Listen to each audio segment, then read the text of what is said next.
अस्सलाम वालेकुम व्यूअर्स, आवाज़ मार्केटिंग से मैं हूं फरहान अहमद। आज की इस वीडियो में हम लोग न्यू मेट्रो सिटी के बारे में बात करेंगे। न्यू मेट्रो सिटी के हवाले से जो टॉपिक आज का मैंने इस वीडियो के लिए चूज़ किया है वो प्लॉट ट्रांसफ़र प्रोसीजर के बारे में है कि क्या प्रोसीजर है टोटली के प्लॉट किस तरह से ट्रांसफ़र होता है एक पर्सन से दूसरे पर्सन के नाम पर। तो इस वीडियो के एंड तक देखें ताकि आपकी सारी क्यूरीज़ जो ट्रांसफ़र से रिलेटेड हैं वो सॉल्व हो सकें। इस वीडियो के अंदर मैं आपको ट्रांसफ़र फ़ीस भी बताऊँगा कि किस प्लॉट की कितनी ट्रांसफ़र फ़ीस हेड ऑफिस या कंपनी चार्ज करती है।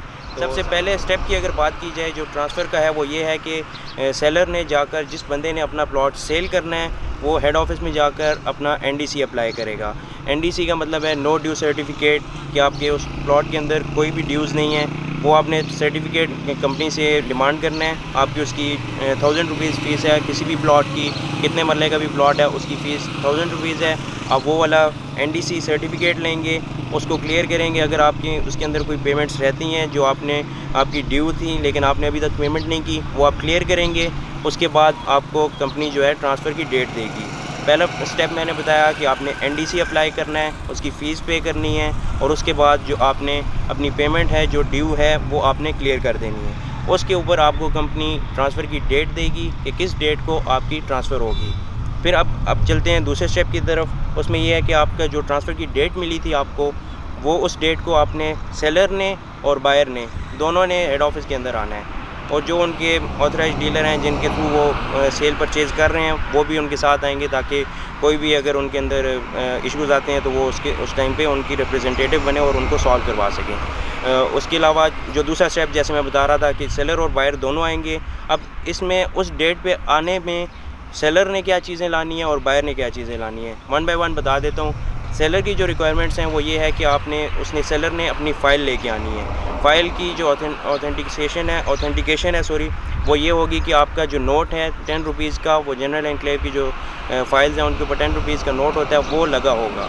10 रुपीज़ का नोट हो और उसका जो कोड है वो मैच करना चाहिए उनके रजिस्ट्रेशन नंबर के साथ, सिक्योरिटी नंबर के साथ। तो ये चीज़ होगी। उसके बाद उन्होंने अपनी जो एनडीसी था वो लेके आएंगे कि उनके उस प्लॉट के अंदर कोई भी ड्यूज़ नहीं है, वो दोनों चीज़ें होगी। इसके अलावा जो 2 स्टाम्प लेके आएंगे वो 100 रुपये के, और उसके साथ बिल्कुल जो फिल नहीं हुए होंगे, ड्यूली साइंड हो लेकिन फिल नहीं हुए होंगे क्योंकि वो कंपनी में हेड ऑफिस के अंदर वो हेड ऑफिस वाले ख़ुद उसको फिल करेंगे।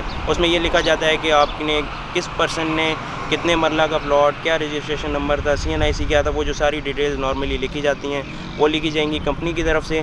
उसके बाद 2 स्टाम्प की रिक्वायरमेंट होगी।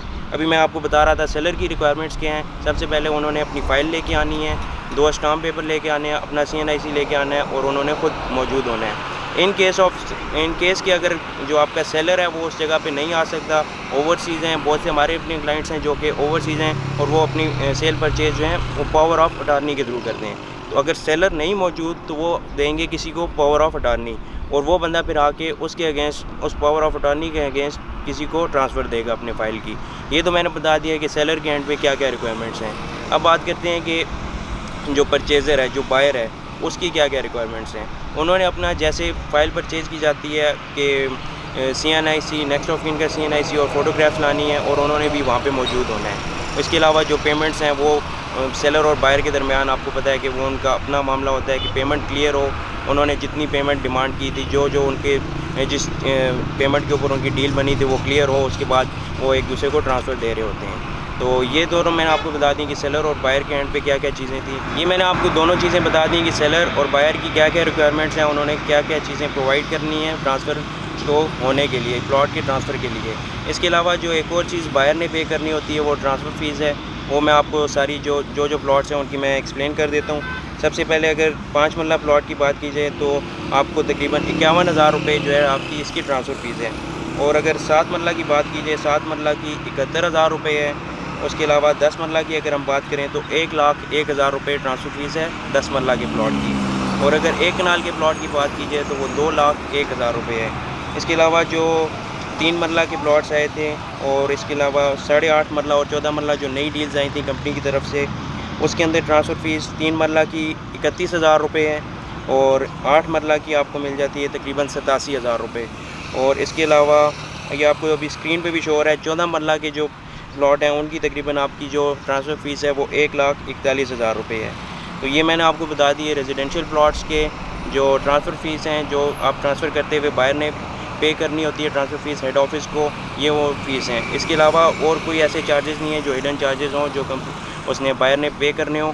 तो और भी जो इसकी ट्रांसफ़र से रिलेटेड इन्फॉर्मेशन है, उसके लिए आप नीचे दिए गए नंबर पर रब्ता कर सकते हैं। अगर आप प्लॉट के मालिक हैं न्यू मेट्रो सिटी के अंदर और उसको सेल करना चाहते हैं, तब भी आप हमारे नीचे दिए गए नंबर पर रब्ता कर सकते हैं। इसके अलावा अगर आपने अपना घर बनाना है जनरल एनक्लेव की अच्छी लोकेशन के अंदर, उसके लिए आप प्लॉट हासिल करने के लिए हमारे नीचे दिए गए नंबर पर रब्ता करें। मज़ीद वीडियोज़ के लिए हमारे चैनल को सब्सक्राइब करें, हमारे फेसबुक पेज को लाइक करें, हमारे इंस्टा को फॉलो करें। अपना ख्याल रखें। अल्लाह हाफ़िज़।